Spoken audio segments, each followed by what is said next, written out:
This is a conversation with Nick Hare. Nick is a former intelligence analyst in the UK government and a founder of a forecasting company, Aleph Insights. But more importantly, Nick is what's called a superforecaster, someone who is exceptionally successful in consistently predicting the future, and far better at it than the average population or even government agencies and subject matter experts.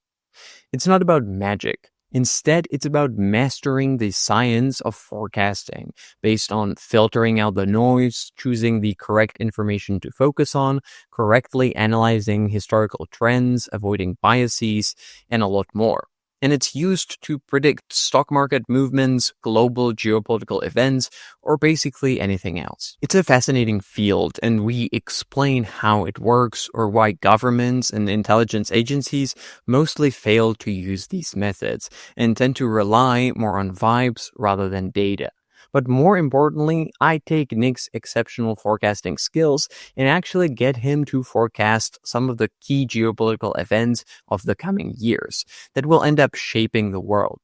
From whether China will invade Taiwan to how and when will the war in Ukraine end. It's a fascinating discussion, and purely statistically, his answers are more accurate predictions of how these things will play out than basically anything else you can find. So it's worth paying attention. This podcast and interviews like this can exist only thanks to its supporters on Patreon and Substack, to whom I'm deeply grateful, and who get a bunch of perks in return for their support, including the full ad-free version of this and other episodes, and additional bonus content. And if you want to get more geopolitical analysis to help you filter all the noise from the stuff that actually matters, I also write a newsletter where I break down big picture geopolitical stories, trends, and patterns. And you can find the link for that in the description. And now, enjoy the conversation. So, welcome to the podcast. Thanks. So we are going to be talking about forecasting and super forecasting in geopolitics. Basically, how to best and most accurately predict the future.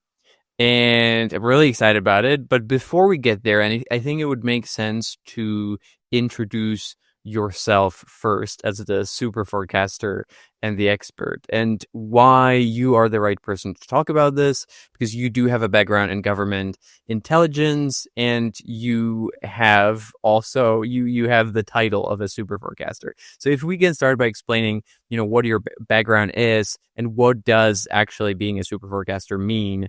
What do you do as one, and how did you become one? Sure. Yeah. So I joined the Ministry of Defence in the year 2000, and I was essentially on the economics fast stream. So I worked as a professional economist in the MOD, and for a few years just worked in a variety of roles, kind of mainstream policy, not intelligence areas. So that would be things like cost forecasting for sort of future force compositions, advising on kind of international negotiations, looking at aspects of NATO restructuring, economic impact assessments of base closures, those kinds of things that the MOD does that most people wouldn't sort of think too much about, really. And then in 2006, I joined Defence Intelligence, which is another part of the MOD, but obviously which provides intelligence assessments for decision makers.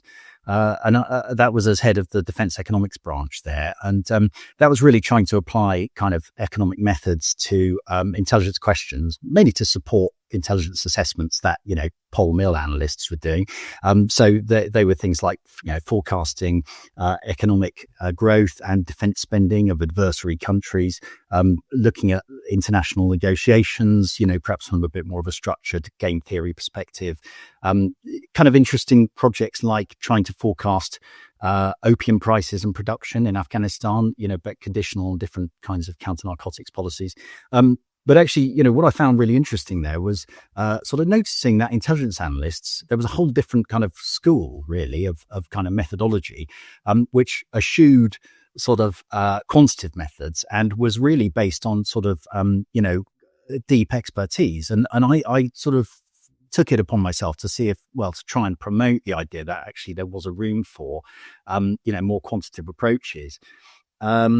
And then in 2009, I moved within Defence Intelligence to take over a relatively new branch called Futures and Analytical Methods.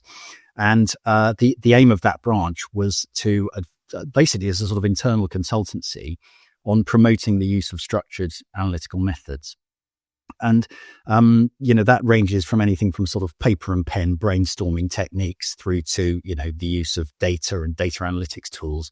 And that I just found that really interesting. And so, we, over the course of 5 years, we really, I think, managed to penetrate those ideas managed to penetrate the intelligence community, certainly to some extent, and sort of culminated in the establishment of the intelligence profession with a set of kind of professional standards and so on, which kind of drew on all of that sort of developing methodology. And all of this was in the shadow of the Butler Review, which for people who are sort of too young to remember was something that came out of the Iraq War in 2003. There was a lot of controversy about the intelligence assessments that were presented to the public, which suggested that Saddam Hussein had an active weapons of mass destruction program. And of course, after the invasion, it was clear that that was not true. And so there was a lot of interest in, what had gone wrong and why and how it could be improved. And so that was really gave us quite a lot of wind in the sails, really, of trying to sort of promote more structured approaches for, exposing, I suppose, some of the analytical basis for what intelligence assessments were, but also trying to be more structured and more quantitative and more objective, really. And it was there that I discovered the work of Phil Tetlock, who was the person behind the Good Judgment project, where which is where the term superforecaster comes from. It was in the context of his earlier work, which was called Expert Political Judgment. And that was really a kind of project that he'd undertaken to try and look at how good kind of commentators and academics and experts were when they presented their forecasts. And this is something that he started doing back in the 80s. And his big idea really was, well, let's try and actually measure how good they are. Let's get them to make quantitative predictions for a whole range of different scenarios. And then we'll find out which kind of people are better or worse, or what kinds of approaches seem to work. And I thought that was an absolutely groundbreaking piece of work, and kind of showed, I think, echoes of, well, I suppose a foretaste of what was to come, which was that it wasn't really your expertise at all that affected how good you were. It was really how you approached the problem of forecasting. We'll get into a bit more of that, I think, shortly. But the idea was, it was sort of showing that it was how you think, not what you think. And we'll say a bit more about what that means exactly. But that's when I signed up to join the Good Judgment Project, which is effectively a massively upscaled version of that, funded by the US intelligence community. So I joined in with that and was one of the highest scoring forecasters. But not really for doing anything. I mean, as we'll discuss, it's not really doing anything magical or phenomenally impressive. It was really just following the kind of advice that I would give to intelligence analysts in terms of how you would construct a probabilistic forecast. Anyway, I found all that really interesting. I think that question of like how people think, how people should think, what kinds of techniques we can use to make ourselves better at thinking and less prone to bias. I found that really interesting. And, I had this sense that there was a sort of market for it, a wider market for it. So in 2014, I left the MOD with a couple of colleagues of mine and set up Aleph Insights. And so I've been running that for the last 10 years. And so we're a very small analytical consultancy. We work on small data, complex problems, in defense and intelligence and security for a range of mix of kind of government and private sector clients. And we do kind of analysis. We do sort of data set creation, modeling, visualization, those kinds of data science output type products. But what we probably spend most of our time doing is R&D, really, which is kind of tool development, concept prototyping, road mapping, that sort of thing. So some of the recent projects we've worked on are sort of involve looking at how AI agents might be able to support forecasters. how we can best crowdsource forecasting questions. So not even necessarily the forecast, but actually the questions you're asking, and how we can use natural language processing methods to identify agreements and disagreements among forecasters. And so we a lot of the work we do isn't straightforwardly forecasting, but it's kind of connected to forecasting through sort of R&D really. So yeah, that's my background. Right. So I think maybe to take a step back and sort of to bring it a bit closer to people who've never really heard of the Good Judgment Project or super forecasting in general, or don't know anything about it. My impression of the Good Judgment Project that you've mentioned was, and that sort of brought you to become a super forecaster, was that the previous research found that most people, even if they have a really good understanding of a certain field, are really bad at predicting the future of what's going to happen, even about things that they know quite a lot about. And the project was meant to find people from all kinds of different backgrounds, even people who had nothing to do with intelligence analysis or anything like that, and to identify people who are much better than the average population at this, and maybe understand why that is. Is that correct? Yeah, that's not quite, I think, the research aim. The research aim was to identify what influenced forecasting performance. There was no presupposition that there would be such a thing as a super forecaster, because, actually a completely plausible outcome would have been, well, actually, who performs best on questions about Russia? Russia experts. Who performs best about questions in the Middle East? Middle East experts. It might have been that we'd have discovered that actually what is really important. And I should say, by the way, when you say predicting the future, that's got connotations of kind of making a guess about what thing will happen and being right, and that isn't what we're talking about here. So this was specifically looking at probabilistic predictions about well-defined scenarios. So that's what we're talking about. It's sort of measuring people's accuracy at assigning probabilities to scenarios.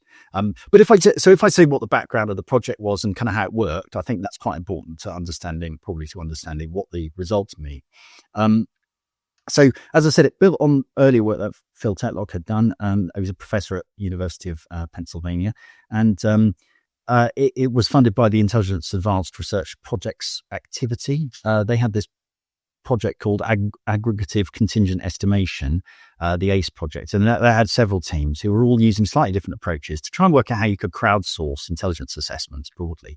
And, focusing on this question of assigning probability to future outcomes. And essentially their team performed just so much better than the other arrangements. And I think that their scores were, in the region of 50% higher or something, than the other two teams who were funded. So they were then funded for another couple of years, I think, and the project expanded.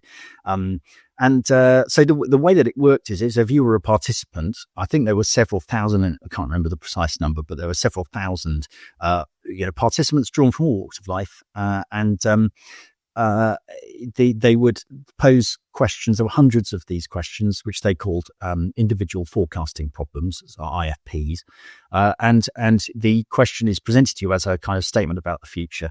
So it might be something like, will Robert Mugabe cease to be president of Zimbabwe by 30th of September 2011? Another example is, who will win Venezuela's 2012 presidential election? And you're presented with possible answers. So in the case of the will it or not, that'll be yes and no. In the case of an election, you're going to be presented with, a list of candidates and one category which will say none of the above.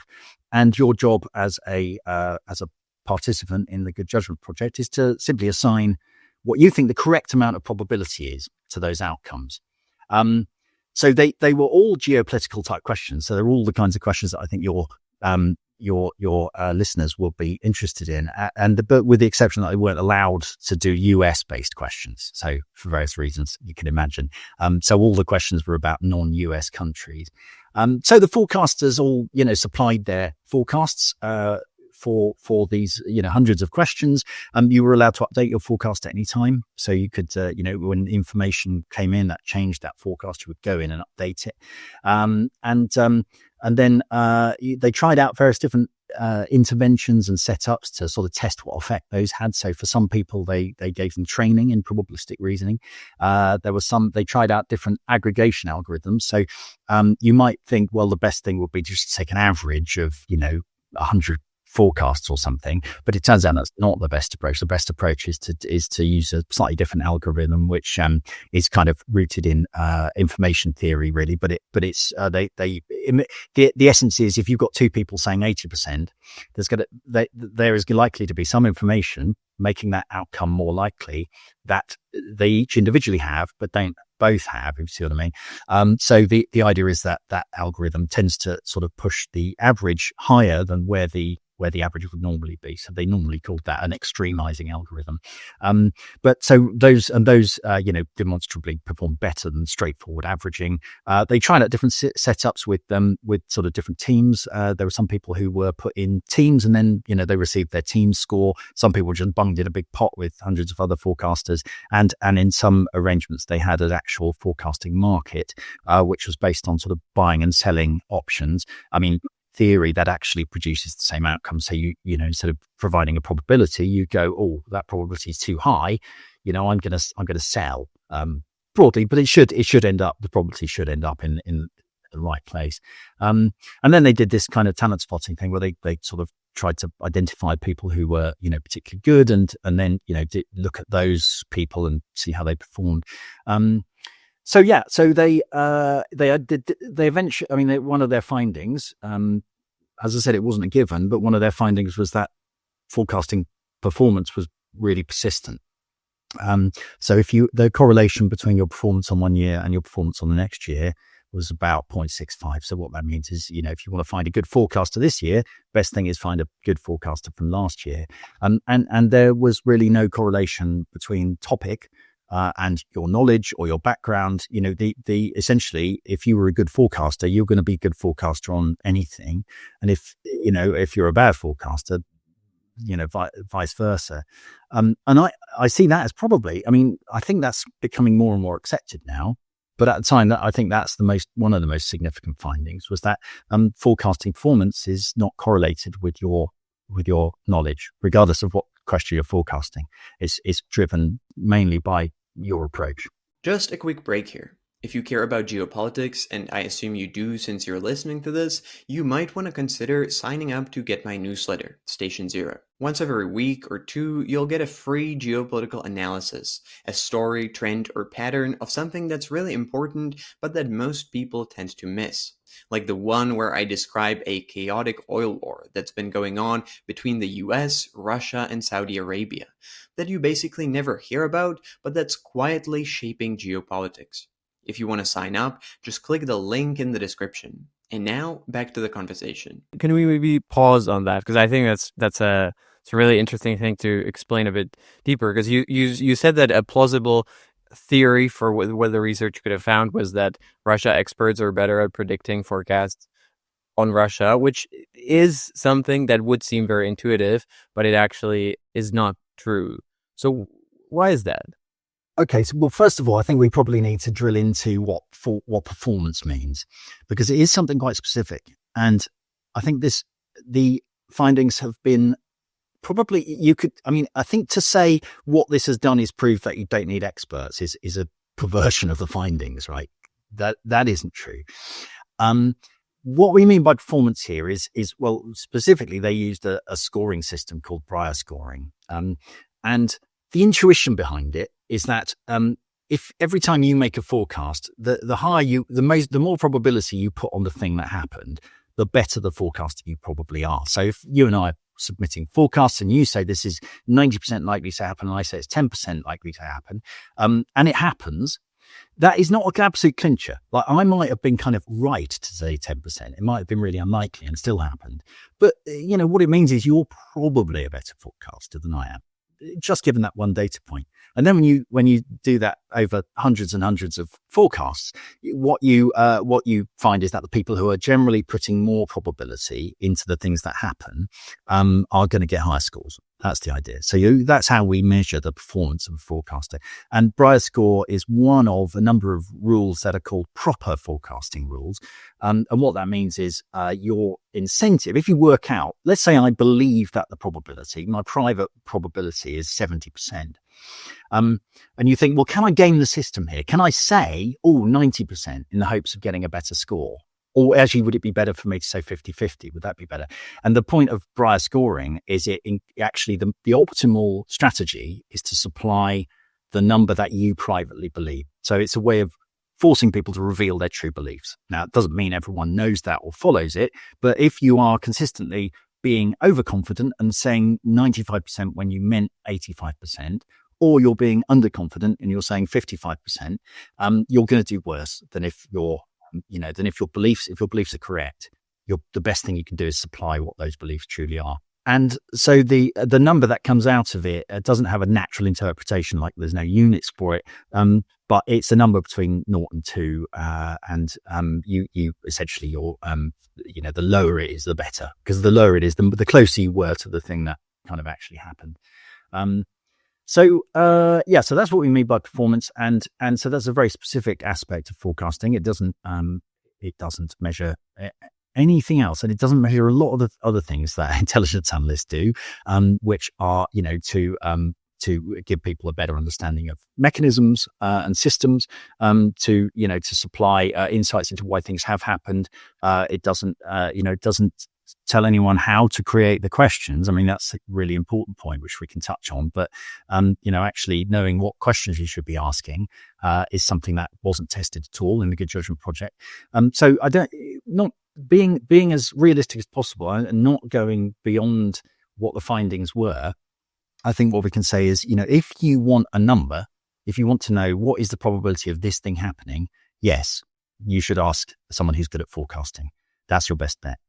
If you want more than that, like if you want a kind of, an insight into what's happening and explanations and stories, then actually, an expert on the subject matter is who you should be asking. So I think there's that's so I'd sort of hedge the findings really like that and say, now numbers are important.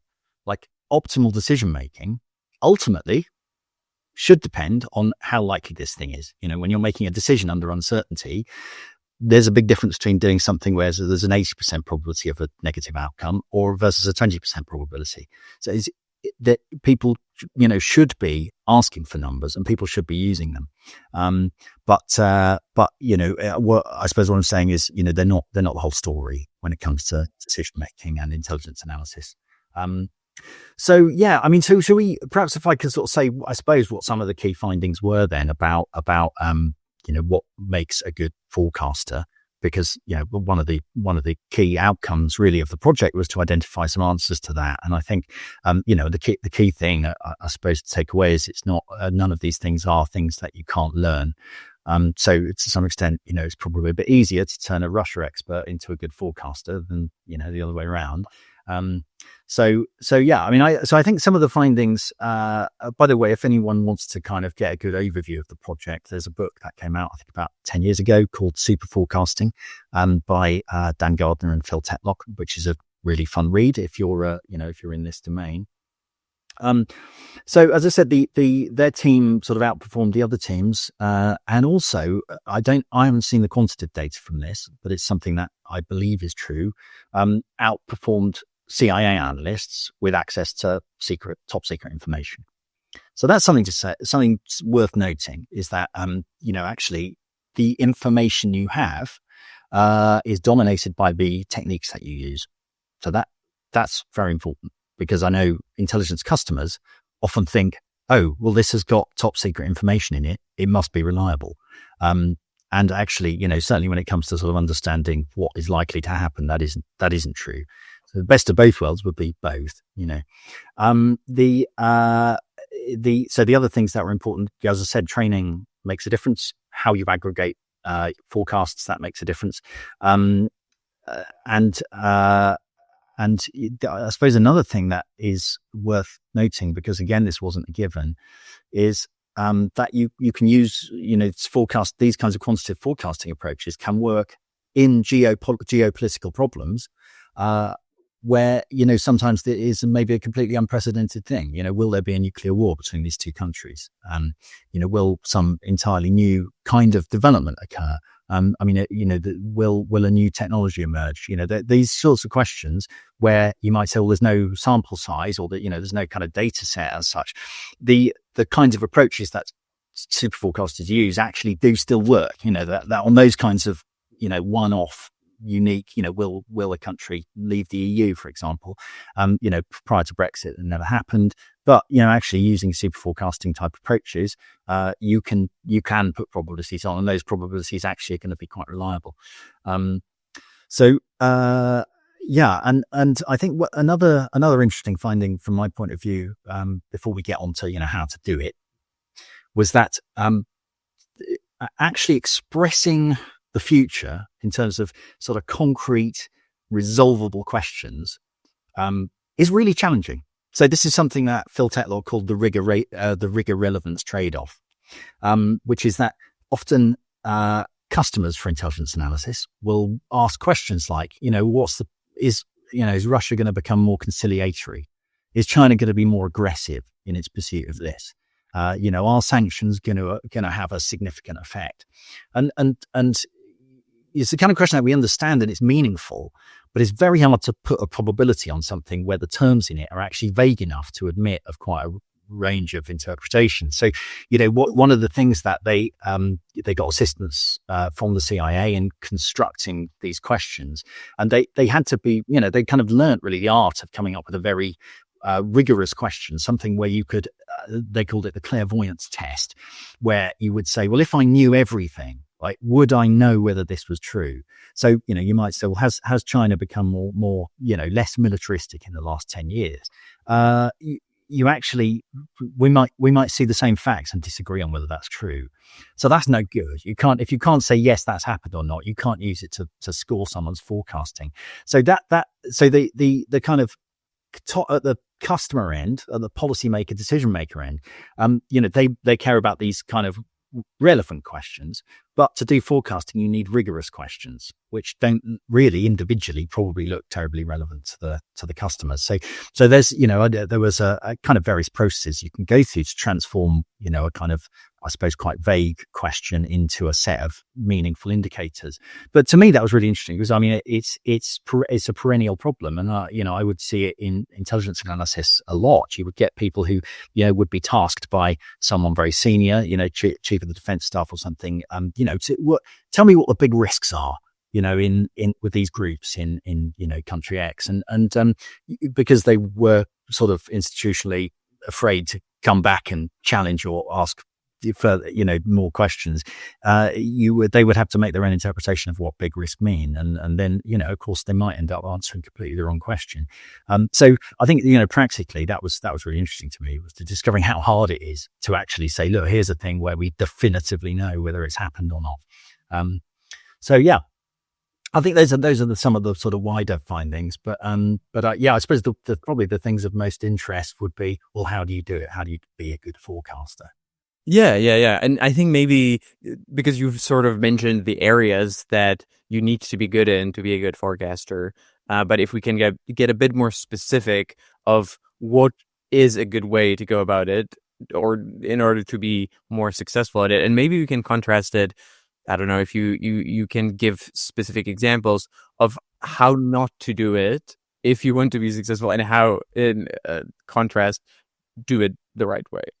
Yeah, well, that's I think, in practical terms, the best thing to come out of, or the most useful thing to come out of the Good Judgment Project was a lot of insights into what makes people good forecasters cognitively. So what kinds of broad approaches they have, but also actually in technique, like what are the specific kind of steps you need to follow if you want to have an accurate forecast.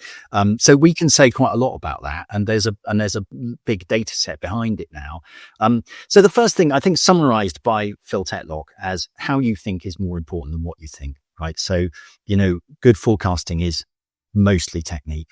And you will find the data you need, to as the kind of fuel to put into that technique. But the technique really is the main predictor. All of that fuel without the right technique, all of the information in the world with the wrong technique will not produce a good forecast. The summary of kind of what's the cognitive style of a good forecaster is that they're actively open-minded, which means essentially that you're kind of looking for reasons that you're wrong, rather than trying to look for props to support your kind of worldview.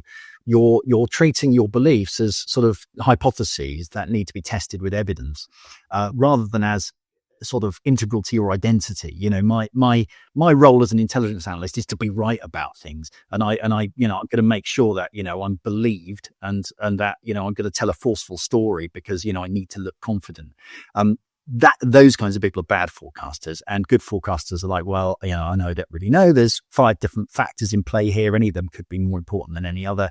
So that this was the analogy was I don't know. You may have heard the term foxes and hedgehogs, which is something that Phil Tetlock kind of sort of used really to summarize 2 contrasting styles. And that comes from an essay by Isaiah Berlin from the 50s called The Fox and the Hedgehog, or The Hedgehog and the Fox, I think. And he's quoting Archilochus: a fox knows many things, but a hedgehog knows one big thing.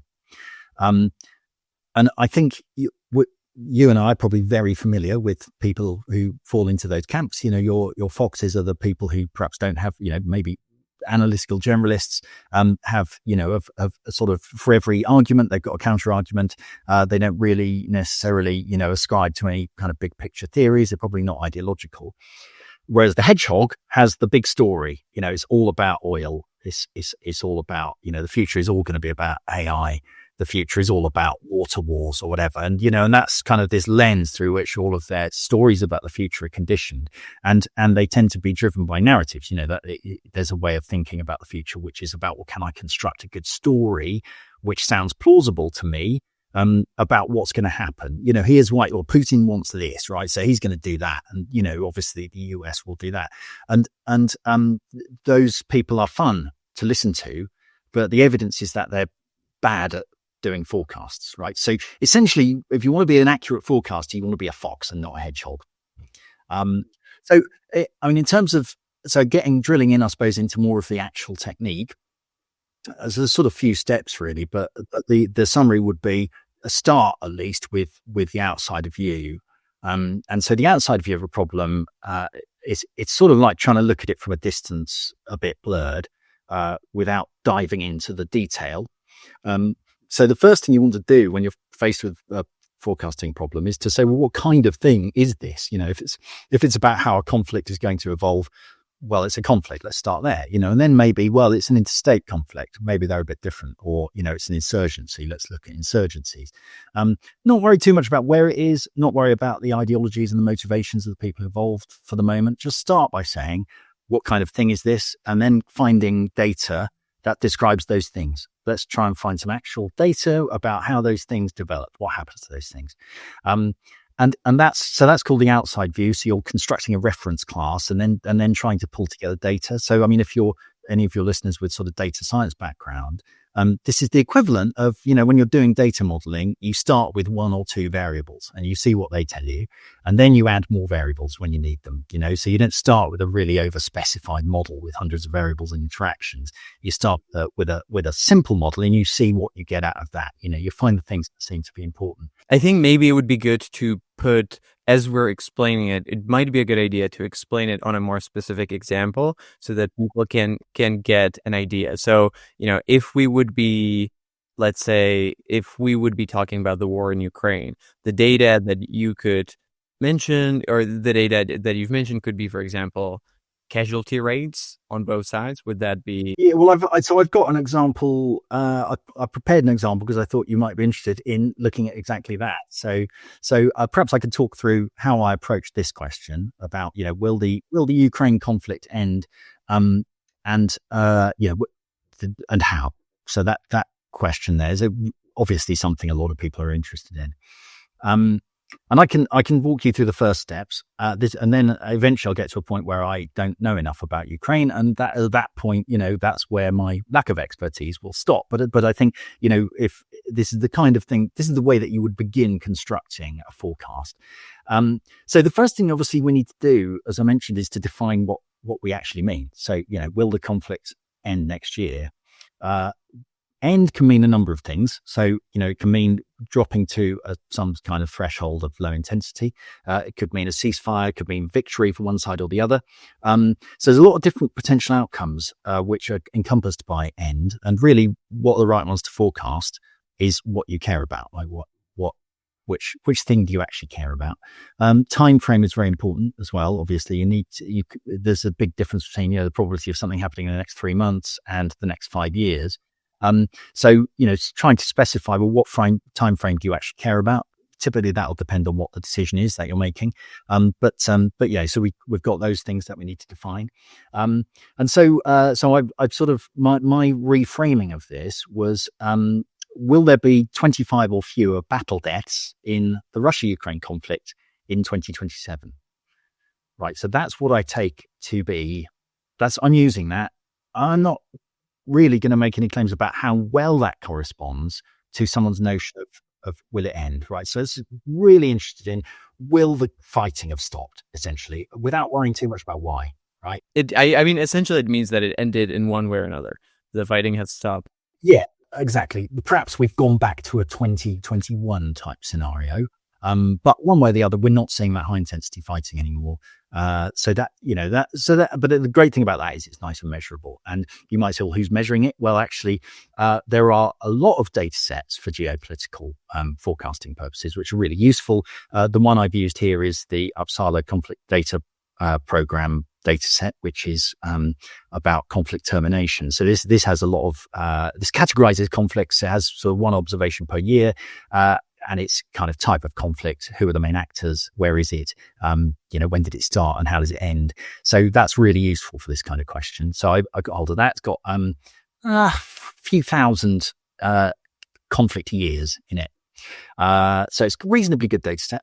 And they have a classification which is intensity, and if it's, and that's one or two. One is 25 to 1,000 battle deaths a year, and two is 1,000 or more. And if they don't have an entry, that's because it doesn't meet the 25 battle death threshold. So that's quite handy. So we know if it's in there, it's definitely at least intensity 1. So what we're really trying to say is, will there not be a record for the Ukraine-Russia conflict in 2027? So the first thing we want to do is just sort of, so the first thing we want to do is kind of work out, well, what's the kind of base rate for all conflicts? Let's start there, right? So if you look at situations where we have a conflict in year X, in our case 2025, what's the probability that the conflict's still ongoing in 2 years later? So in our case 2027, and the answer is it's about 75%. 75% of conflicts are still ongoing, and so on that basis you'd say 1 in 4. But obviously, we can say things about the Russia-Ukraine conflict which make it not just necessarily the same as an average conflict. So for one thing, it's high intensity. And for that, we've got about 650 observations, so 650 conflict years. And if we just look at high intensity conflicts, they're slightly less likely to end in 2 years' time. So that's more like 20%. What about the fact that it's already lasted 3 years? Because you might think, well, that will make it more likely to end because there'll be burnout or something. But actually, again, that's even lower. It's like 17% has still ended. So for all conflicts that are at least 3 years long, only 17% have ended. So there's a slight sort of tendency for wars to kind of set in from a statistical point of view. It's either over quickly or it's going to go on for, on average, longer. So the longer a war has went on so far, the more likely it is that it will continue for at least 2 years. From a statistical point of view. Very, very simplified, yeah. Well, yeah, I mean, it's a true statement. It's not a simplistic statement, but obviously in any given instance, other factors are probably going to dominate. But it is very counterintuitive. Yeah, I think, but actually as a sort of general rule, conflicts are not, they're not very memoryful in the sense that they don't kind of tend to have a very defined average lifespan. It tends to be the case that, they sort of have the same probability of continuing each year. So it's like every year you're rolling the same die, more or less, to see whether the conflict carries on. And then interstate conflicts, which are really rare. So it's worth saying that, if we wanted to kind of ask, well, what about, this kind of situation where you have Russia and the Ukraine government fighting each other, actually, in that case, 60% of them end in 2 years' time. But that's only got 140 or so observations for that kind of conflict, because they're just very, very rare types of conflict. And then if we want to try and make our reference class as specific as possible, so I just looked at things where the conflict lasted at least 3 years, was high intensity, and was interstate. There are only 3 conflicts in the data set from 1945 which actually fall into that category. So that would be the Korean War, the Vietnam War, Iran-Iraq War. There's zillions of other wars which are a state and a non-state actor. But for those ones, there's about a 1 in 3 chance that they'll end in 2 years' time. So that's the first thing you would do, is construct a base rate. And I can most people's reaction, or at least kind of experts, subject matter experts' reaction tends to be, well, it's incredibly simplistic. Like you haven't taken into account anything to do with Russia and Ukraine or the US or the specific. All of that's true, right? But one of the key findings of the Good Judgment Project is, if you just do that, right, if all you do is you create a reference class and you divide one number by another, you actually end up with more accurate forecasts than the average person. So, I always say, well, if you do this first, you're already, ahead of everyone else. Now you can start bringing in your expertise, right? So, my base rate would be, okay, it's probably something like a 2/3 chance it'll still be ongoing in 2 years' time. And so what that means is, if you are going to claim that the probability is wildly different from that. So if you're saying, look, there's going to be a peace settlement next year, I'm pretty sure. Or if you're saying this will go on for 10 years, for sure, you've got something to prove. You have to bring quite good evidence to the party to show why this situation is very different from the other situations in our data set. Because, the default assumption would be, well, this is kind of average example of one of those conflicts. If you're saying the probability is very different, then you're essentially claiming, well, it's not, the situation right now is not, is not represented in that data set well. I think one of the other things that one of the sorts of subsequent questions that you would ask at that point, and it's something which again the super forecasters tended to do, would be to say, well, who has the power to make this happen? What do they want? And so then we would start saying, well, do Russia and Ukraine is there a kind of potential peace settlement?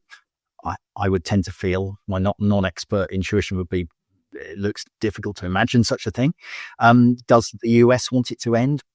Doesn't seem super keen on making it end. And then you can. But on one hand, you've got your sort of economic constraints and the manpower losses and the Western support for peace, war fatigue, etc. But on the flip side, you have for both parties, there is a sort of existential character to this conflict. Russia is pretty resilient to sanctions, as far as I can tell. There's no obvious acceptable peace deal. So my feeling is that, this is pushing us towards persistence. So at the end of the day, I would probably say something like, only a 1 in 5 chance that it's ended in 2027, which means that probably there will be a peace deal the week that you release this podcast. So I'll look really stupid, but that'll be my assessment for Russia-Ukraine war ending. That's incredibly interesting just to see how you've approached it. And I think that to just share my personal experience, because when I was thinking about this conflict, I tend to, without knowing really anything about super forecasting or the methods and approaches that are best for it, I've sort of approached it with a similar thinking in mind when I've looked at past conflicts and tried to maybe use that to imagine how it might, how this one might, how long it might last. But I would say that I've always kind of convinced myself that in this case it's different, and that there are too many specific factors about this conflict for it for the previous historical examples to be useful. But also, one thing that I think that I should mention is that I'm notoriously bad at forecasting, and my own track record, as I've been tracking it, is really horrible, even with things where I feel like I know quite well what I'm talking about. I have really good understanding of the topic, but when I try to forecast what's going to happen in the future, I tend to be much more often incorrect than correct. So that's probably one thing that I've just understood I was doing wrong. Well, one thing you're definitely doing right is keeping score, because that's something which is really important. I mean, and that was Phil Tetlock's original inspiration, really, was getting fed up with hearing these commentators on telly in the 80s, pontificating about what was going to happen. And nobody went back to them and said, well, hang on, you were wrong on these 4 out of 5 things that you said. He was like, well, can we actually quantify this? And so the first step should be keeping score. I know that is not something that's routinely done in the intelligence community. I think it is done a bit more so now. I guess we're probably going to talk about what the impact has been of the Good Judgment Project. But yeah, step one absolutely is holding yourself to account, making forecasts, and then checking how good they were, and that then you can learn about what factors seem to be biasing you. So yeah, absolutely. It's very similar to playing poker or something, where it's very easy to convince yourself that you're doing well.